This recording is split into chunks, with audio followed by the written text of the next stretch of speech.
Good evening guys and welcome to my YouTube channel. Welcome old subscribers, welcome new. If you like my videos, please press the like button and please do subscribe. It is Friday evening. Alexa, what's the time please? The time is 5:58 p.m. So it's Friday evening. I'm here in my flat in Rochester. I haven't done much today. I've been out once to take Max for a walk, my lovely small chihuahua. And then later on this afternoon I took Max out for a walk again. And the majority of the time I've been spent in my flat, you know, watching the telly, listening to the radio, writing up my journal. And it's helping. I'm not getting cross and so upset. Sometimes I'll get like wound up outside and then I say to myself, Crystal, go home, write it down in your journal, and then you can look back on it and see why you felt like that. Right, my diary, dinosaur. Right, so this is what was put through my door yesterday, a Yodel leaflet. They called on the 23rd of February, the time was 2:15, and it says your parcel is now with your local courier.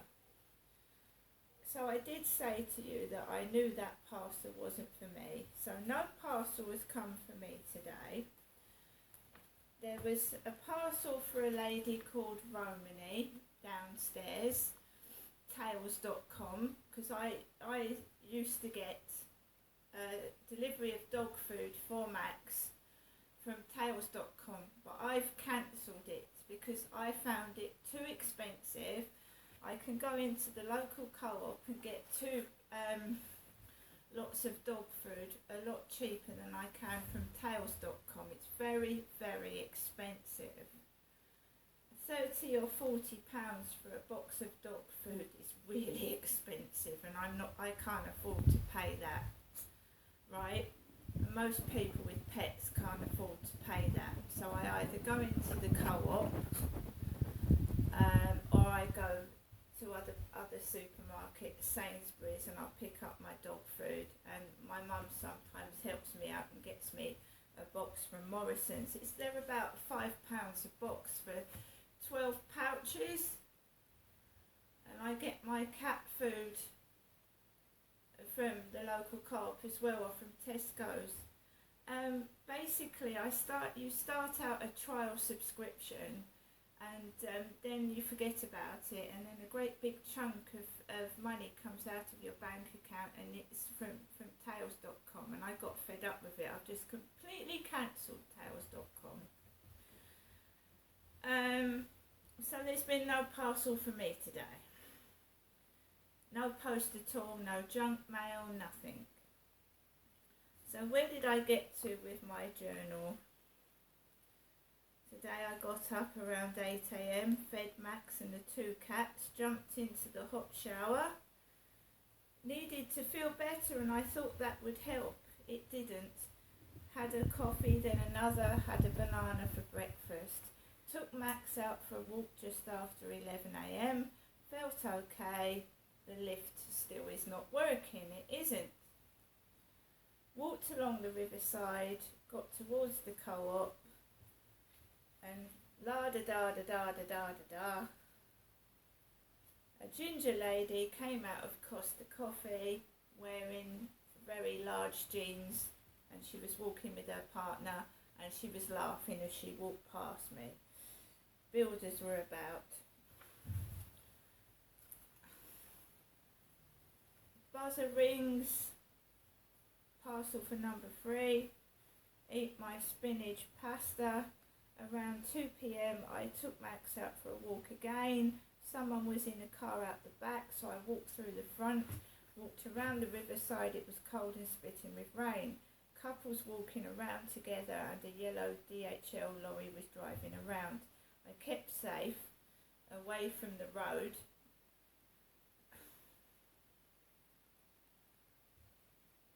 There was a girl stuffing her face with food on a bench. I'd had my money returned. I'm just not spending my money on junk food. Builders about on the roof of whatever they're building, and a few people on the field. Walked slowly around the field. The Scottish boat was leaving the water, and a canal boat was on the water. A mean-looking builder stared at me with dark glasses on. What have I done? Walked off the field and walked home. The lady next door was throwing rubbish out, and another dark-haired woman was coming down the stairs with black bin bags. Walked up the stairs and my mat was all like someone had kicked it up. Went into my flat and I'd left my Echo Dot with music on. Echo Show, sorry. I'd left it on YouTube. Right. So basically I'm keeping quiet, and I'm keeping, it's cold outside. I'm not going to go out in shorts when it's cold and wet. So I'm just keeping quiet, guys, because I'm on my own. I'm on my own, and I want to keep safe, and going outside dressed in short clothing when you're on your own, especially if you're a woman, it's difficult. So I'm going out in a long coat, long trousers and shoes, and I'm keeping quiet and just trying to keep safe. It might be boring, but I'd rather be safe. Do you know what I mean? So I'm collecting my rubbish, which I have been doing. Collecting my rubbish up and down the flat. I've been listening to people on YouTube. I shall put the TV later on, and I'm on my own. And that's what it's been like for years.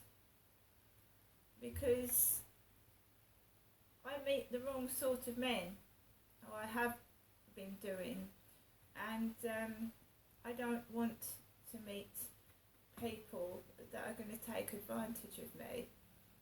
I've got a nice big flat to myself, and you know what I mean? I don't want to be taken advantage of. I don't want someone, like I've said before many times, coming into my flat, taking my money, and I get left with nothing. And it's happened so many times, right? So I'm being strong.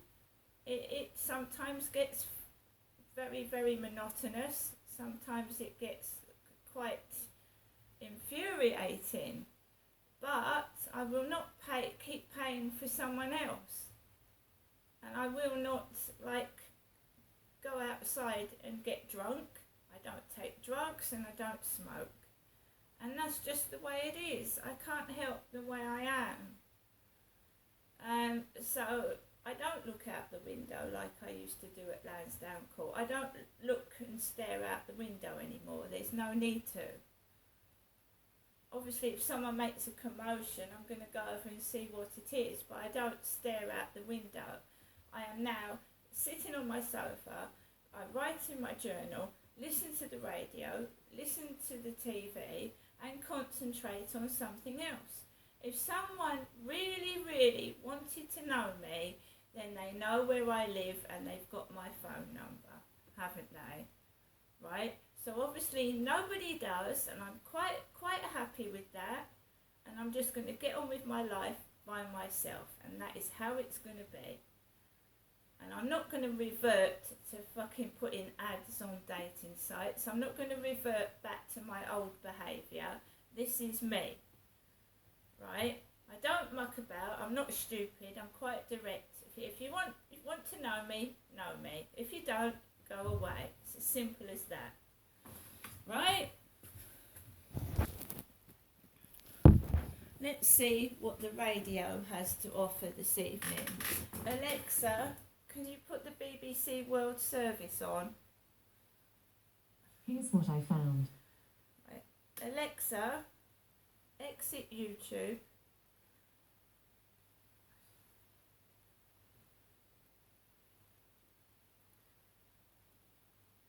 608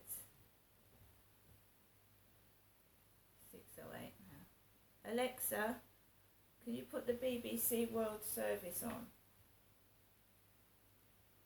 BBC World Service UK from TuneIn. Think about the goals of this war, or a possible timescale. It sounded that the war would become part of life for Russians, and he was also warning the Right, West Alexa, that what's on LBC radio? LBC London from Global Player.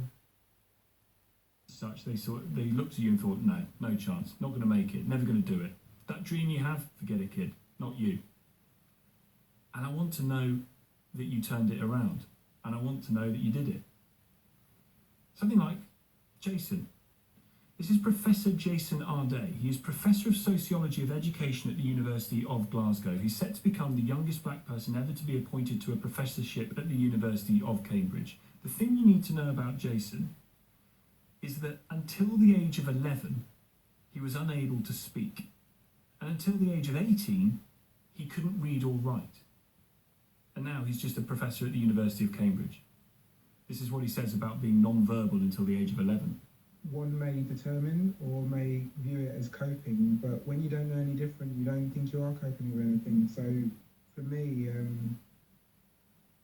I would say it was a beautiful experience because it taught me to observe in stillness and in silence. And what it actually made me was a good judge of people and being able to kind of understand the world in kind of, I guess, this kind of still view, which, so I never really thought, I didn't think any different of it. If anything, I look back on it and think I was fortunate. So it wasn't like I didn't view it as a deficit. It's only when I got older and I was told it was a deficit, and you know, in some ways there's an innocence there, right? And that kind of virginity is removed when people tell you, actually, now you understand what I'm saying, let me tell you something. Not being able to speak, this is problematic. And they make kind of, I remember being like about 12 and someone making a reference to say, because I'm half deaf in one ear, or I'm deaf in one ear and hard of hearing, and they said, you know, the only thing you're missing is you're only missing one thing from the Pinball Wizard. So I was like, what's Pinball Wizard? Like, you know the Who song, Pinball Wizard? I was like, well, no, I don't know, because I don't know when I was 11, I didn't know who the Who was.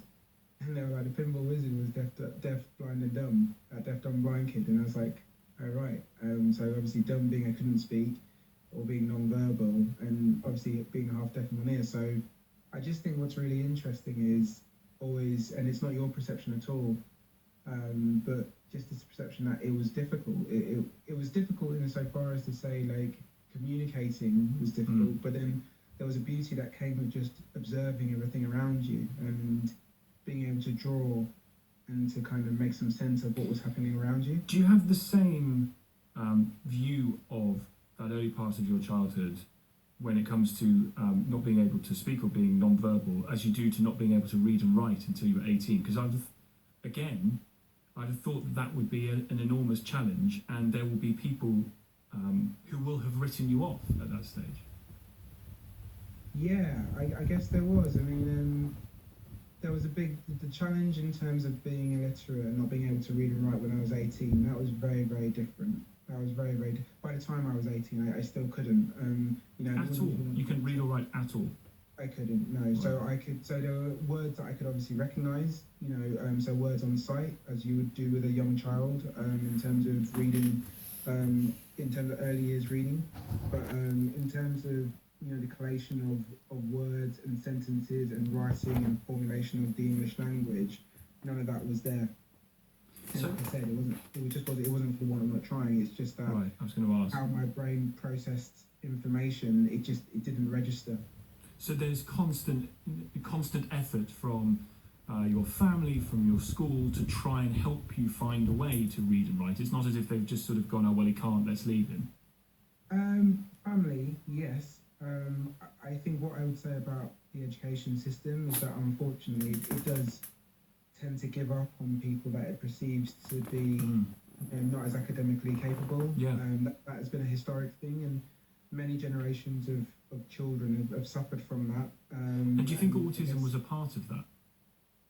Yeah, I think autism was a part of that, in that, you know, technically a child with special educational needs or disabilities, and how people viewed me in that respect. Was I was seen as slow, not as intelligent. Not very academically bright, and that I should limit myself to things that didn't require academic prowess, and which may well have been the truth at the time. Who knows? But obviously, there was something inside, that was kind of really brought to life by my tutor that I met at college, Sandro Sandri, and I think he really made me believe in myself. And I think once we kind of established a footing bit by bit, we reached certain milestones in terms of my reading age. And Alexa, stop. That's interesting. But I haven't got enough, obviously, video footage to keep that running for much longer. A very interesting story. There are some inspirational people out there that I do listen to that have inspired me to carry on with what I'm trying to do as well. It's now, 6:15. I've got to take Max out again for the last walk of the evening. Sometimes it does feel isolating. Sometimes I do feel like giving up.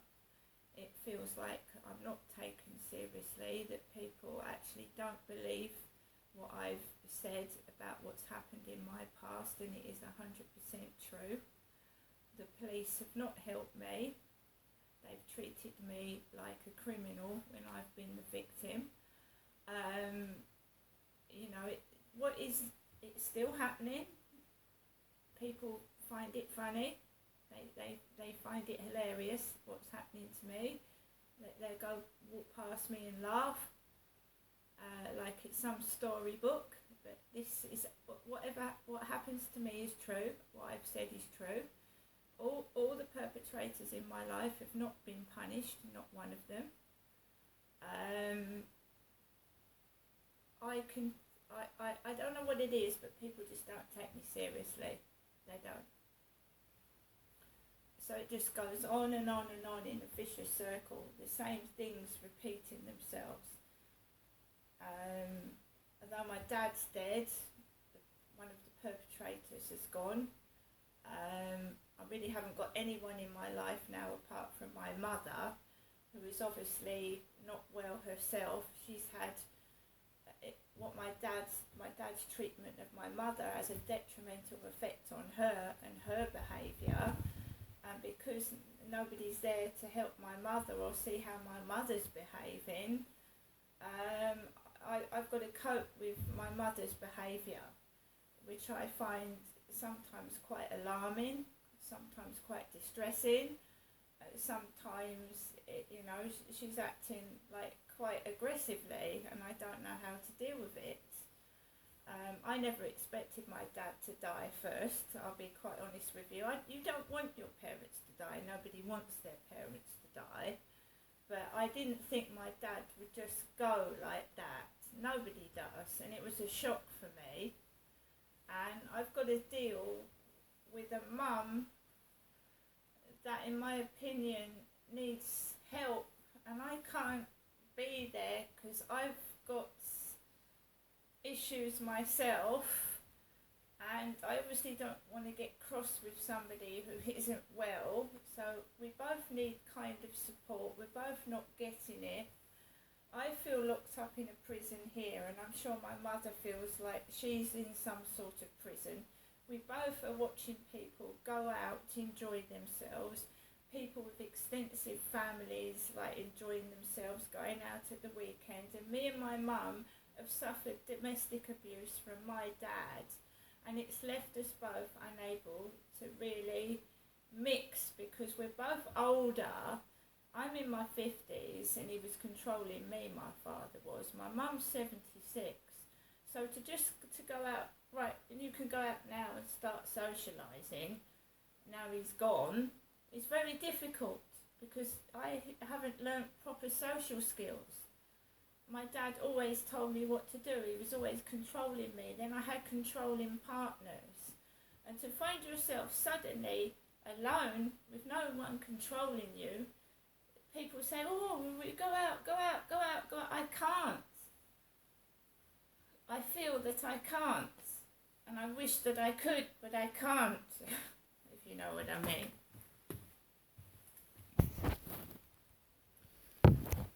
So when you have been a person that's been controlled, been told what to do, where to go, and then that person suddenly takes away that control and you're just left, they've left you.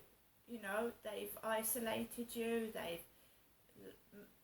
taken away your rights, they've taken away your money, they've taken your right to speak. And all of a sudden you're just left now, and you can do it. You can go out, speak, do that. But for years, I wasn't allowed to have friends. I wasn't allowed to socialise. And it's very difficult, especially when you're in your 50s. And it must be even harder for my mother to just go out and start socialising when someone's been controlling you, taking you everywhere, guarding you so you don't speak about what they've been doing. It's very, very difficult. Anyway, I'm going to get on with the rest of my evening. I've got Max to keep me company, but I'm not. It's not a joke. It's not funny what's going on. It's not funny and it's not a joke. And the police have let me down, and I do want compensation. See you later.